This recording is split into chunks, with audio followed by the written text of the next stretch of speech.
Hai, Assalamualaikum. So, hari ni kita nak teruskan lagi dengan topik kita yang masih lagi di bawah globalisasi, iaitu pelaburan langsung asing ataupun foreign direct investment. Okey, sebelum tu cikgu nak buat ulang kaji sikit tentang apa yang kita pernah belajar sebelum ni. Okey, sebelum ni kita belajar mengenai globalisasi, kita belajar maksud globalisasi, kan? Okay, lepas tu kita belajar mengenai syarikat multinasional. Okay, kita belajar apa dorongan-dorongan yang menyebabkan syarikat multinasional ni hendak masuk ke dalam sebuah negara. Okay, lepas tu kita belajar mengenai faktor-faktor yang menyebabkan berlakunya globalisasi dalam sebuah negara. Apa faktor-faktor yang menyebabkan berlakunya globalisasi di dalam sebuah negara. Okey. So, hari tu cikgu lupa nak terangkan mengenai syarikat multinasional. Okey. Alright, so syarikat multinasional ni sebenarnya dia ada ciri-ciri. Ada ciri-ciri yang nak mengatakan bahawa itu adalah syarikat multinasional. Okey, contohnya kita tengok okey.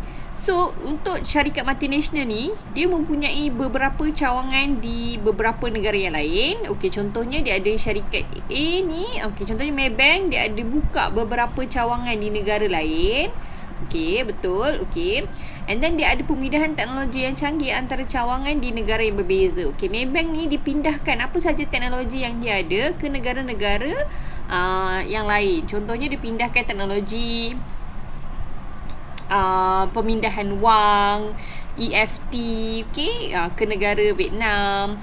Okey, dia memindahkan teknologi teknologi membuat pelaburan secara talian ke, membuat membeli saham di talian. Itu semua adalah teknologi yang dibangunkan oleh Maybank, dan Maybank telah memindahkan teknologi itu ke negara-negara di bawah di negara-negara yang cawangannya di negara yang lain lah. Contohnya ni di Thailand, di Indonesia. Okey. Alright, dan semua cawangan-cawangan ni dikawal oleh firma induk asal, iaitu contohnya macam kalau Maybank, induk dia ataupun kita kata HQ dia bertapak dekat Malaysia. So kalau dia ada dekat cawangan dekat Thailand, dekat Indonesia, dekat lain-lain ni, so dia punya HQ dia dekat Malaysia. So Malaysia yang mengawal, faham tak? Sama juga macam Sime Darby. Okey, Sime Darby ni di mana ada cawangan dekat Filipina, dekat Thailand. So Sime Darby ni dia punya cawangan tu dikawal oleh HQ ataupun syarikat induk dia yang bertapak dekat Malaysia. Okey, dah. Alright, so lepas tu cikgu terskip sikit kepada yang ni kita tengok sorry, cikgu dah skip ciri-ciri, sebab tu cikgu ulang balik. Okay, so yang ni dorongan Okay, apa yang mendorong sebuah syarikat multinasional tu untuk beroperasi? Okay, so yang pertama, untuk dia matlamat dia untuk luaskan pasaran Okay, lepas tu yang kedua, perlindungan perdagangan. Perlindungan perdagangan ni macam pengecualian cukai. Contohnya macam kalau dekat Langkawi kita ada kawasan bebas cukai. So semua tu dia sebenarnya menarik pelabur-pelabur ni untuk beroperasi kat negara kita. Okay, alright. Okay, seterusnya kita pergi kepada apa risiko yang dihadapi oleh syarikat-syarikat multinasional ni. Dia bila dah bertapak ni ada risiko dia. Okay, risiko dia mungkin dari segi perubahan politik. Politik ni macam contohnya kalau kerajaan dulu janji lain, janji dasar lain. Dasar dia maknanya peruntuk, contohnya cukai, pelepasan cukai berapa peratus. Mungkin bila perubahan parti politik, okey, mungkin cukai naik. Tu semua risiko kepada syarikat multinasional, kerana perubahan parti politik ni kadang-kadang menjejaskan diorang punya keuntungan. Okey, alright.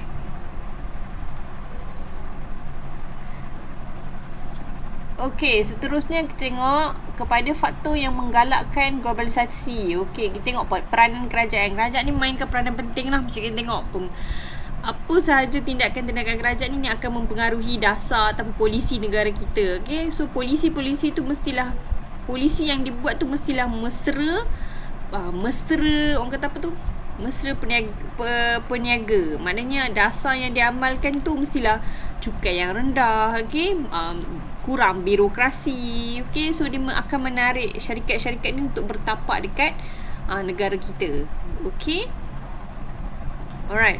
Seterusnya ICT lah. Okay, kalau dia buat pelaburan terhadap ICT ni, kenapa pelaburan ICT ni penting? Untuk tujuan dia untuk komunikasi. Sebab bila dia ada syarikat multinasional ni, dia kena berhubung dengan negara-negara, dia kena berhubung dengan syarikat-syarikat cawangan di beberapa negara yang lain. Jadi kalau dia ada ICT, dia boleh berkomunikasi guna Skype kan, guna email, guna fax. Dia senang untuk dia menyampaikan maklumat. Jadi keputusan, apa saja keputusan untuk syarikat tu, dia boleh dibuat dengan cepat. Tak perlu pun nak ambil kapal terbang, nak pergi kat negara tu, nak buat meeting. Tak semestinya. Okay, melalui internet online pun kita dah boleh dah bekerja sekarang ni kan. Okay, sebab tu internet ataupun infrastruktur teknologi maklumat ni sangat penting untuk sesebuah negara, untuk dia menarik syarikat-syarikat multinasional ni datang ke negara dia orang. Okay, infrastruktur pengangkutan yang baik. Pengangkutan ni, macam cikgu pernah cakap, dia salah satu pelaburan yang akan meningkatkan kegiatan ekonomi kan. So kalau dia ada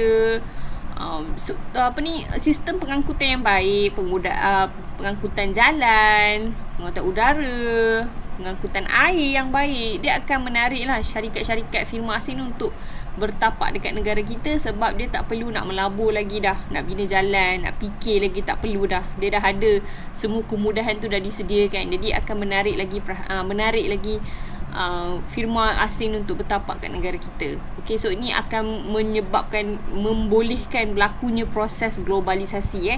Okay, untuk pengetahuan semua, globalisasi tu sebenarnya tak semestinya dari segi perniagaan. Okay, dia juga boleh jadi dari segi kemasukan pelancongan. Okay, pelancong pun suka kan kalau pengangkutan kita, aliran pengangkutan kita baik, sebab dia akan dia membolehkan urusan diorang untuk bergerak daripada satu tempat ke satu tempat yang lain tu mudah. Okey, seterusnya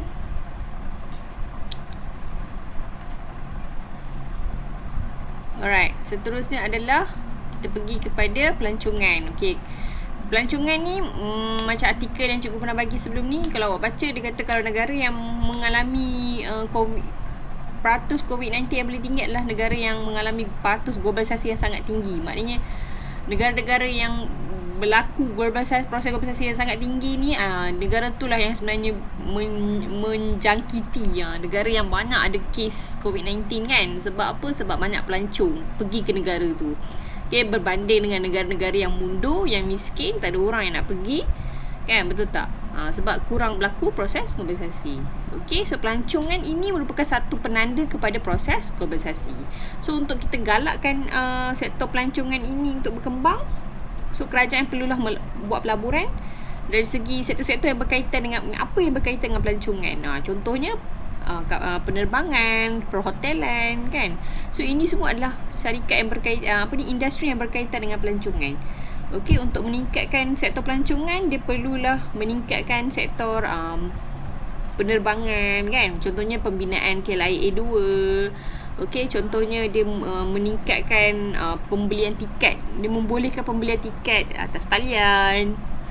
Okey, so ini semua memudahkan urusan pelancong. Tu pelancong sukalah datang kat negara yang mempunyai pelbagai infrastruktur yang macam ni.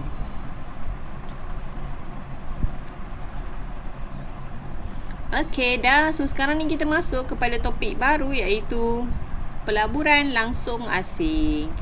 Okey, apa itu pelaburan langsung asing? Okey, pelaburan langsung asing merujuk kepada pelaburan yang dibuat oleh firma ataupun individu yang dari luar negara untuk memulakan operasi perniagaan ataupun membeli aset perniagaan di Malaysia. So pelaburan langsung asing maknanya asing, bukan orang Malaysia, bukan negara kita. Boleh jadi juga negara kita pergi beli saham dekat negara lain, buat pelaburan dekat negara lain. Boleh jadi juga syarikat luar membuat pelaburan dekat negara kita. So in this context ialah kita nak tengok bagaimana pelaburan itu masuk ke dalam negara kita. Okey, so pelaburan asing dari negara lain, bagaimana dia membuat pelaburan dekat negara kita. Bagaimana dia membuat pelaburan tu ada banyak. Okey, kita tengok. Bagaimana dia membuat pelaburan, apa cara-cara yang dia gunakan. Okey, yang pertama, dia bina kemudahan pengeluaran dekat negara lain. Dia bina syarikat, dia bina tapak dia Dia bina syarikat dia tu dekat negara lain. Yang kedua, pengambilalihan syarikat asing. Dia pergi kat negara lain, dia pergi ambil alih syarikat tu. Yang ketiga, usaha sama dengan syarikat tempatan. Dia joint venture dengan syarikat dekat negara kita. Yang keempat, dia buka subsidiary. Dia buka anak syarikat. Okey, anak syarikat ni, okay, tak apa. Nanti kita pergi detail apa itu membuka subsidiary.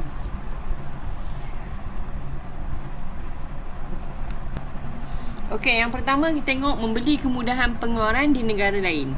Okey, firma membeli atau memajak tanah, membina kemudahan baru, menyewa atau memindahkan pekerja dalaman seperti pengurus dan pekerja dan kemudiannya memulakan operasi baru. Okey, contohnya dia kata kat sini Fuji Film yang bertempat di South Carolina. Okey, dan sama juga seperti Mercedes-Benz. Okay, dia membina kilang pemasangan automobil di Alabama dan kilang Nissan di Sunderland, England. Okey, kalau kita tengok kat Malaysia, okey, banyak kilang-kilang yang dibina. Okey, contoh macam Panasonic. Okey, Nissan pun ada.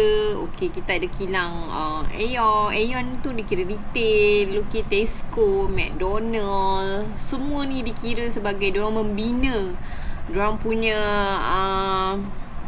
diorang punya aset tu dekat sini. Okey, diorang membina kilang, diorang membina apa sajalah Okey, so nampak kat sini membeli atau memajak tanah. Okey, membina kemudahan baru. Okey, alright.